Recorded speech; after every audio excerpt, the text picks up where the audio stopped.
it's nothing.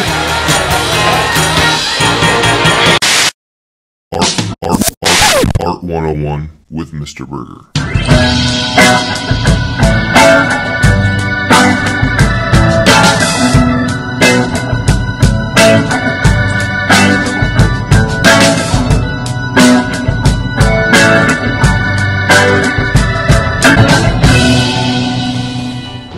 Welcome, scholars. Thank you for visiting Art 101 with me, Mr. Burgher. Now, I'm a professional artist, master educator, attempting to bring you the best in our historical content. I appreciate you clicking on the video. I also appreciate likes, shares, subscribes, comments, interactions with the video in any way, shape, or form. That's awesome. Thank you. Do you expect me to talk? As you can obviously tell, today I'm on the road. Made a quick little buzz out to Iowa.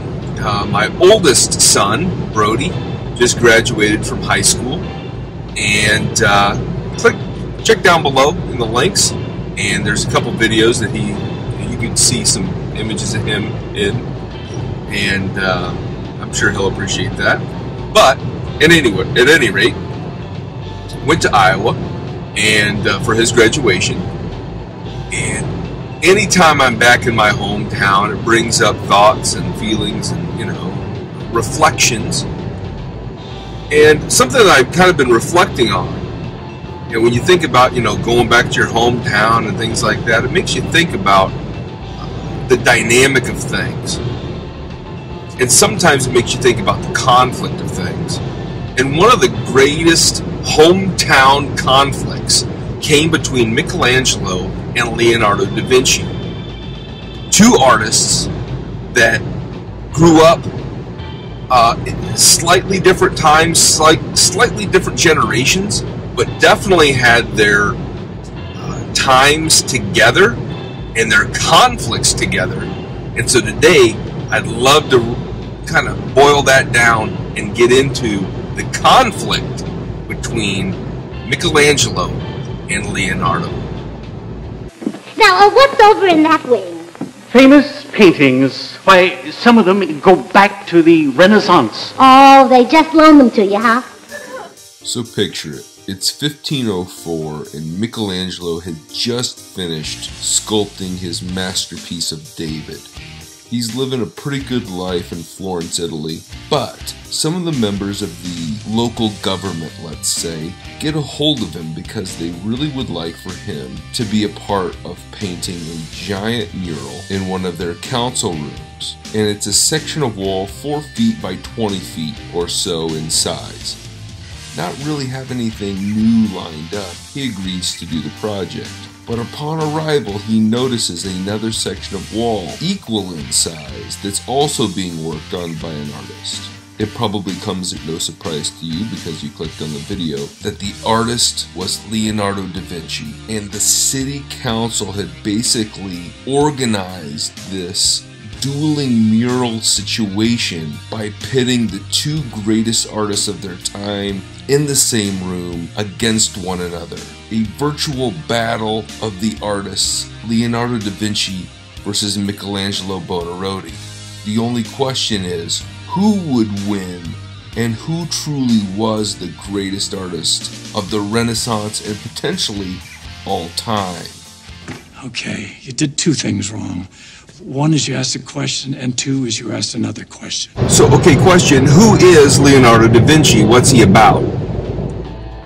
Leonardo da Vinci was trained in many areas and felt that artists should be the most educated people anywhere. This belief was largely because he felt that artists would come into contact with so many different areas and so many different things in the world that they must understand how everything works in order to depict it properly.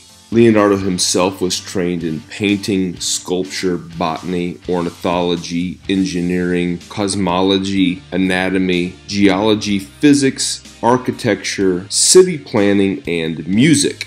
His explorations of nature and anatomy began at a very young age. It is said that he understood gravity before Newton, explained the twinkling of the stars before Kepler, and invented a telescope before Galileo, It is believed that Leonardo wanted to be a doctor, however, it was not possible at that time because he was illegitimately conceived, and so the so-called noble professions were off limits to him, as they were also off limits to gravediggers, priests, and criminals.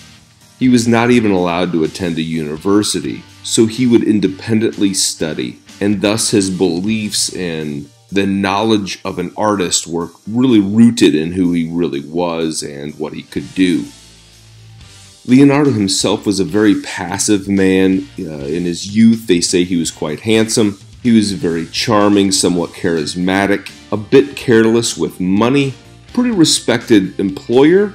He employed many artists, musicians, and jesters to keep him entertained, and he had amassed quite a bit of wealth through the various projects that he actually completed. Truth be told, it was a struggle for him to complete his work, and many believe that he would have had a diagnosis of ADHD or dyslexia, obviously well before those things were ever in existence, but he definitely displayed those traits. He was also very well known as a generous, athletic, well-spoken, and funny man. Although he would complete many projects that were of a Christian theme, he saw Christianity and religion in general as a superstition the majority of his life. He was rarely personally attached to his artworks like many artists are, including myself. However, one exception to that is the Mona Lisa. Originally titled The Cheerful Woman, and in Europe still known as The Joking One, Leonardo put quite a bit of work and effort into making her as perfect as he could, and actually carried it around with him the majority of his life. It is said that the Duke of Milan, Ludovico Sforza, hired him to paint his mistress, Cecilia Gallerani, but the painting was never delivered. The work was eventually sold to King Francis I of France, which is why it is currently in Paris today. Anyway, it would pass down the royal line and eventually find its way to Napoleon Bonaparte's ownership. He would hang it in his bedroom, and they say that he loved the painting so much that he would kiss it every night before going to bed and first thing every morning. I can't believe I'm still. Oh, he does he? He would keep a notebook of many of his ideas and inventions throughout his life. These notebooks would reveal a spirit of scientific inquiry and mechanical inventiveness that were centuries ahead of his time. Very few of these inventions were actually created, and quite frankly, a lot of them didn't even work. Kind of like the origin of the helicopter, I mean, it doesn't even work. Well, you could take those figures and shove them up your arrogant little ass and set fire to them.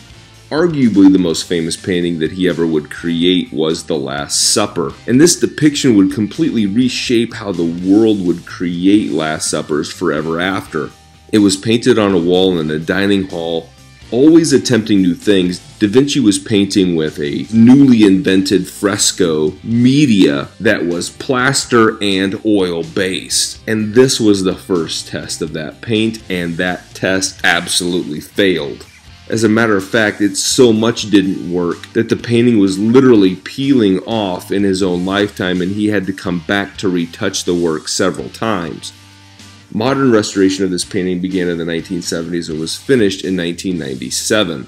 It has been retouched so many times that absolutely none of this work was actually painted by the hand of Leonardo himself.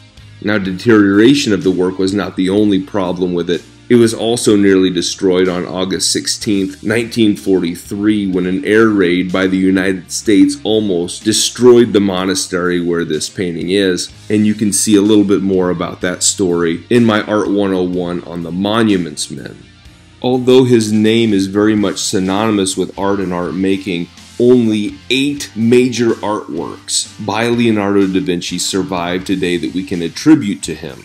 Although these great works of his live on today, he would pass away at the age of 67. Leonardo, first name, Da Vinci, last name, we recognize that. But that makes us think. Michelangelo, why in the world do we just know him as Michelangelo when his name is Michelangelo Buonarroti? And what's he about? Let's get his backstory. Are you threatening me? My bunghole will ask the questions. Michelangelo Buonarroti was a sculptor, poet, architect, painter, and inventor. Not only did he work in these areas, but he excelled in every single one of them. Now, his true passion was his art that focused on sculpture.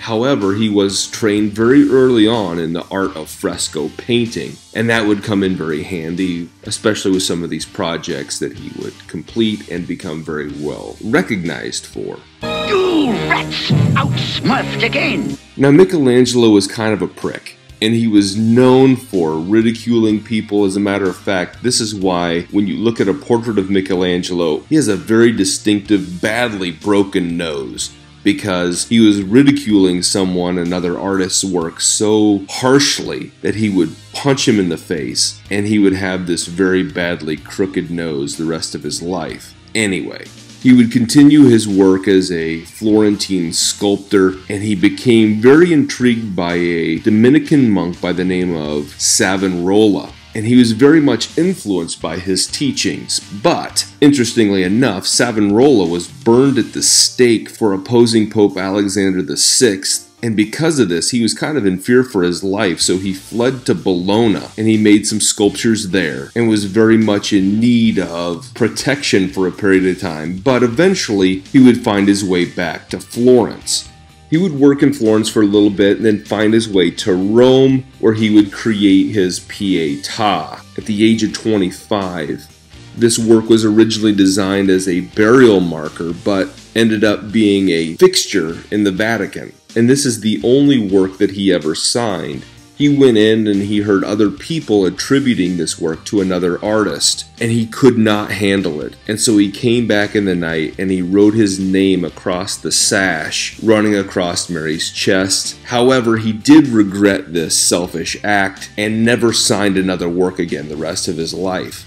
He would leave Rome for Florence once again at the age of 26. He would begin his career in Florence known as a loner. He once said, "I have no friends and I want none." He hated honors. He didn't want any sort of public praise of himself or his work, although I think deep down inside, clearly he did, otherwise he wouldn't have wrote his name across the Pietà. Anyway, he was remembered being very temperamental, a devout Christian, a hypochondriac, very forceful and suspicious of others, antisocial, blunt, kind of a slob, yet a very hard worker. It is said that he would work so hard and long that he would go many days without even undressing or washing, even at a time when people would take a bath weekly. He was not big on hygiene, and when he would take his boots off, a layer of skin would come off with them. On occasion, he compared himself to a scarecrow with a scraggly beard, although he did have fairly extreme wealth. Michelangelo's lifetime earnings were 50,000 large gold florins. Well, what the heck does that really even mean? To put it in perspective, in American dollars as of 2021, the average American income is $70,000. You know, usually over the course of a lifetime, $1 or $2 million is about what you're gonna earn. Over the course of Michelangelo's lifetime, he would have earned somewhere in the neighborhood of $17 million American in today's money. So that's pretty substantial wealth. And he was very thrifty with his money. Living off the very basics, water was kind of unclean. It was safer to drink wine, so he would often just have a meal of a piece of bread and wine, and that was it. Well, now at this point, since we have familiarized ourselves with the major players, let us look a little bit more deeply at the conflict itself. It's mind-boggling to even consider that these two great artists, let alone several of the great Renaissance artists, actually knew each other, they interacted with each other, and their paths would cross at different times of their lives. Again, it's 1504. Michelangelo just finished his giant statue of David. You can see more about that on this video. It's shared down in the description. Anyway, moving forward. The city of Florence first contacted Leonardo to create a huge mural of the Battle of Anghiari in the council room in the Palazzo della Signoria. Again, the mural was about 54 feet by 20 feet in size. And on the opposite wall, they wanted Michelangelo to paint a mural painting of the Battle of Cascina. During this event, the city took some pleasure in this competition of sorts that caused each of these two artists to like each other less and less than before. It was truly a battle. It was young against old, both believing that they were the true master of art defending his title. I mean, this is Rocky personified.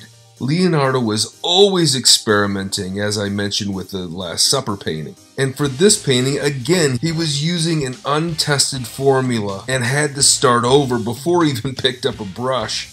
It seemed like throughout the entire process, Leonardo really couldn't catch a break with his own work. He had unevenly painted with some dry paints, and some sections of that dried too fast than others, and it would run down the wall, and he had to restart and was constantly trying to correct the work that he was doing.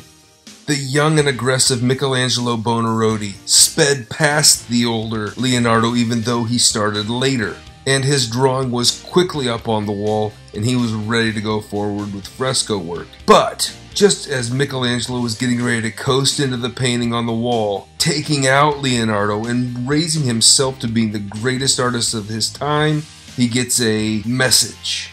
He was summoned to Rome by Pope Julius II. He's asked to come to Rome to do a sculptural project. You take any kind of work, Michelangelo was exceptional at it, but above all the work that he could do, sculpture was what he wanted to do. And so he would rather do that than this painting. So, in order to move forward with his true passions, he abandons the project and heads to Rome. Now, as it would turn out, the sculptural project was for the tomb of Pope Julius II, but before he was allowed to do that project, he was asked to paint the ceiling of the Sistine Chapel, which chewed up about 4 years of his time. So it was a little bit of a bait and switch on Michelangelo, and I'll get into that in another video. But what happens with the competition? In Leonardo's mind, if Michelangelo has better things to do with his time than to finish this project, then he believed that he should also have more important things to do with his time. And the project on both ends was completely abandoned, and soon Leonardo was on his way to return to Milan. The only things that remained on the walls were the sketches. Because these sketches on the walls were so impressive, other artists came in and created copies of those. Those copies are literally the only things that remain of these murals. There was no preservation of Michelangelo's work or Leonardo's work, and these drawings were works that were done by other artists studying from the masters. And really, that's the head-to-head battle between Leonardo and Michelangelo that ended up being a complete wash, and nobody knows who the greatest of all time is. Although, in my mind, it's always Michelangelo, but that's a debate for another day. Some twists, some turns, but man, I love that story. Thanks for watching. See you on the next one.